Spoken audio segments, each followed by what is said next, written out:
कहानी की शुरुआत में मंगल ग्रह की धरती को दिखाया जाता है, जहां पर इंसानों ने कॉलोनीज बसाई हुई थी।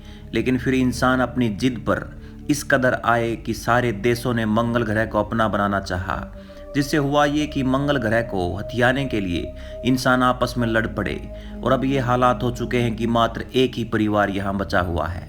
इस परिवार में 3 लोग हैं, जिनका नाम रेजा, इल्सा और रेमी होता है। रेमी रेजा और इल्सा की बेटी होती है, जो कि अभी काफ़ी छोटी है, लेकिन वो काफ़ी समझदार होती है और उसे लगता है कि उनके आसपास कोई और भी है। लेकिन उसके पिता रेजा उसे समझाते हैं और उसे बताते हैं कि उनके अलावा यहाँ पर और कोई नहीं है। रात को रेजा रेमी को आसमान में तारे दिखाता और उनके बारे में वो रेमी को बताता। अब अगले दिन रेजा जब घर आता है तो वो काफ़ी चिंता में होता है। कमरे में हो रही रेजा और इल्सा की बातों से रेमी को शक हो जाता है और उसे लगता है कि उसके मम्मी और पापा उससे कुछ छिपा रहे हैं। अगली सुबह जब वो उठती है तो वो विंडो के ग्लास पे लीव लिखा हुआ देखती है, जिससे अब ये सारा परिवार काफ़ी डर जाता है। इससे ये साबित हो जाता है कि यहाँ और कोई भी मौजूद है। रेजा ये देख बुरी तरह टेंशन में आ जाता है और एक गन को उठाकर जोर जोर से उन लोगों को पुकारने लगता है। दूर कहीं उन लोगों की आवाज़ सुनाई पड़ती है, लेकिन ये लोग उन्हें देख नहीं पा रहे होते। इससे ये परिवार काफ़ी परेशान हो जाता है और रेमी को अपने पालतू जानवर सूअर की चिंता होती है। इसलिए वो बिना मम्मी पापा को बताए उस पालतू सूअर को देखने चली जाती है। वो देखती है कि उसका सूअर बिल्कुल सही है, लेकिन वापस आते वक्त उसे कुछ अजनबी लोग देख लेते हैं, जिसके बाद वो रेमी को पकड़ने के लिए उसके पीछे भागते हैं। और जैसे ही वो लोग रेमी को पकड़ते हैं, रेजा उसी समय वहाँ पर आकर उन लोगों को शूट कर देता है और रेमी की जान बचा लेता है। इल्सा रेमी को अंदर लेकर जाती है, वहीं रेजा दूर खड़े अजनबी के पैर में गोली मारकर उसे घायल कर देता है। रेजा जब उस अजनबी आदमी को निपटाने जाता है तो इल्सा और रेमी घर पर अकेले रह जाते हैं। अब शाम से रात हो जाती है, लेकिन अब तक भी रेजा वापस घर नहीं आया था। इल्सा और रेमी को अब रेजा की काफ़ी चिंता होने लगती है। अगली सुबह जब ये उठते हैं तो घर में एक अजनबी शख्स को पाते हैं, जो कि काफ़ी बुरी तरह घायल होता है।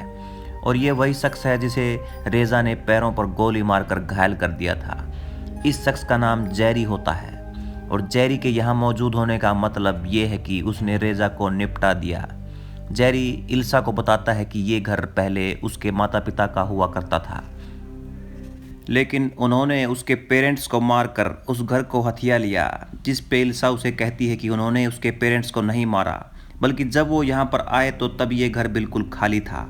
अपने पति का बदला लेने के लिए इल्सा जेरी पर चाकू से वार कर देती है, जिससे जेरी उसे गन पॉइंट पर ले लेता है। लेकिन वो उसे मारता नहीं, बल्कि उसे समझाता है कि बेस के बाहर लाइफ नहीं है। अगर वो दोनों उसे नुकसान ना पहुंचाए तो वो लोग साथ में यहाँ पर रह सकते हैं। जेरी इल्सा से कहता है कि वो एक अच्छा इंसान है और वो जो भी कुछ उसने किया वो खुद के बचाव में किया। जेरी इल्सा को बताता है कि वो उसे बस 1 महीने का टाइम दे, और अगर 1 महीने में भी वो उसका विश्वास नहीं जीत पाया तो वो खुद ही यहाँ से चला जाएगा। अब इल्सा ना चाहते हुए भी जेरी की शर्त को मान जाती है, जिससे रेमी को बहुत बुरा लगता है। अब ये तीनों इसी घर में रहना शुरू कर देते हैं। एक दिन सफाई के दौरान इल्सा को एक बॉक्स मिलता है। वो जब उस बॉक्स को नीचे रखती है तो वो बॉक्स अपने आप चलने लगता है। दरअसल ये एक रोबोट होता है, जो कि जेरी का ही होता है। अब जब रेमी इस चीज़ को देखती है तो वो काफ़ी खुश हो जाती है और वो उस रोबोट का नाम स्टीव रखती है। धीरे धीरे वक्त बीतता जाता है और इल्सा और जेरी की नज़दीकियाँ भी बढ़ती जाती हैं, तो रेमी काफ़ी गुस्सा हो जाती है और गुस्से में घर से निकल जाती है। काफ़ी दूर जाने के बाद वो अपने ऊपर एक परत को देखती है, जो कि इस ग्रह के आर्टिफिशियल एनवायरनमेंट की सुरक्षा कर रहा था। रेमी आगे जाकर एक बहुत बड़ी गुफा को देखती है। रेमी उसके अंदर चली जाती है। आगे जाकर ऑक्सीजन की कमी के कारण रेमी बेहोश हो जाती है, लेकिन जब उसकी आंख खुलती है तो वो खुद को बेड पे पाती है, क्योंकि जेरी उसे वहां से उठाकर वापस घर पर ले आया था। जेरी की बातों से पता चलता है कि बड़ी गुफा इस बेस से बाहर जाने का रास्ता है। फिर दिन बीतते हैं और जेरी इल्सा के साथ बहुत अच्छे से पेश आता है, जिसमें उन दोनों में नज़दीकियां बढ़ने लगी थी। ये बात रेमी को हर्ट कर रही थी और उसे लगता है कि उसकी माँ रेजा को भूल चुकी है।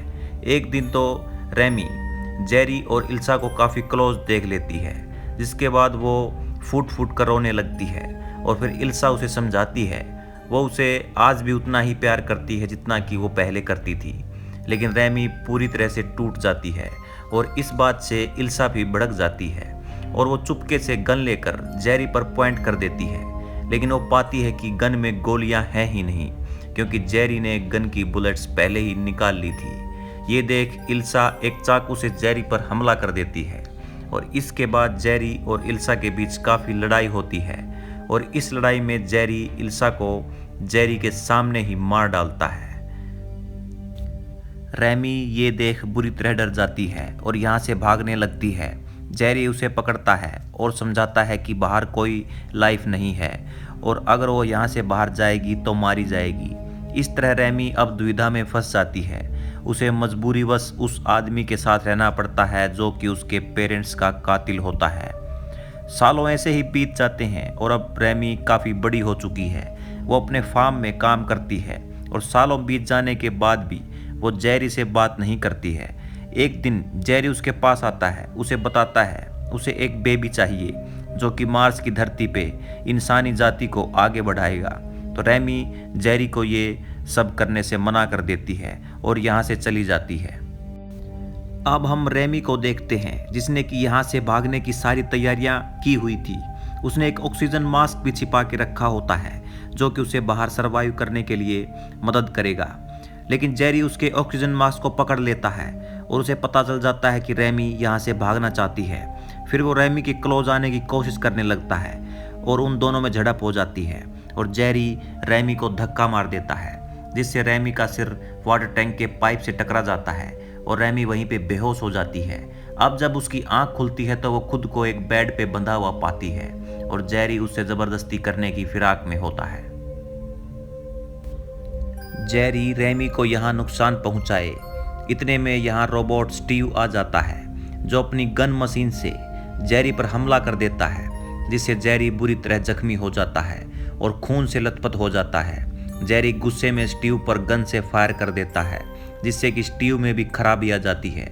लेकिन अब रेमी जेरी की गन लेकर उसे ही शूट कर देती है और इस तरह अब जेरी का भी यहाँ अंत हो जाता है।